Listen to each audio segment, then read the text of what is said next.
এখন পর্যন্ত অবস্থা ভালোই দেখছি। আগামীকাল কি অবস্থা হবে, একটু পরে কি অবস্থা তেমন জানি না।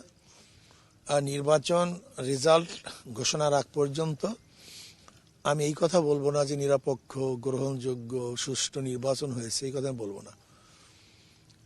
কারচুপি হতে পারে, ভোট ইঞ্জিনিয়ারিং হতে পারে, বিভিন্ন সমস্যা হতে পারে। আগামীকাল ইনশাআল্লাহ আমি, আল্লাহ যদি কবুল করেন, আমাকে হায়াতে বাঁচিয়ে রাখেন, তো আমি বরিশাল হাউজিংয়ে আমি সকাল 8টার দিকে ইনশাআল্লাহ ভোট দেব।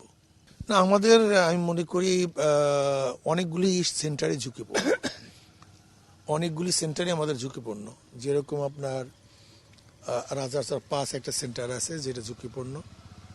এরপরে বরিশালের অনেকগুলি সেন্টারে ঝুঁকিপূর্ণ।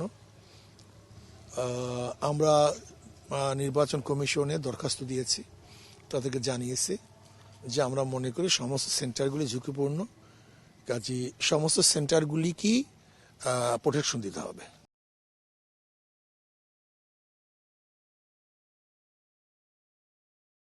না না, তারা তো বলে যে আমরা যথেষ্ট পরিমাণ ফোর্স নিয়োগ দিয়েছি, এবং তারা তো বারবার, একটু আগেও বললেও প্রশাসন বলছে যে না, নিরপেক্ষ গ্রহণযোগ্য নির্বাচন হবে এবং সুষ্ঠু, সুন্দর, অবাধ নির্বাচন হবে। না, তারা তো হুমকি দিচ্ছে বা দিতেই পারে, পেশি শক্তি ব্যবহার করতেই পারে।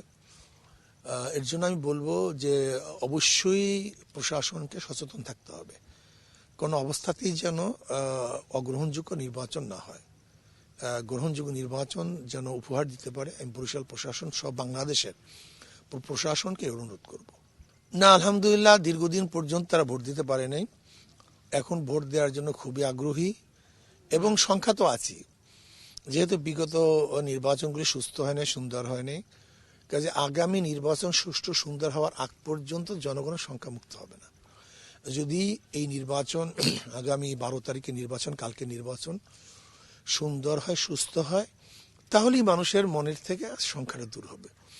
এর আগ পর্যন্ত যতই আমরা বলি না কেন, ভালো কথা বললে মানুষের সংখ্যা দূর হবে না। যেহেতু বিগত নির্বাচনের যারা দায়িত্বশীল ছিল তারা এরকম ভাবে বলছে বিগত দিনে সুস্থ নির্বাচন হবে, অবাধ নির্বাচন হবে, কিন্তু তারা অবাধ নির্বাচন করতে ব্যর্থ হয়েছে।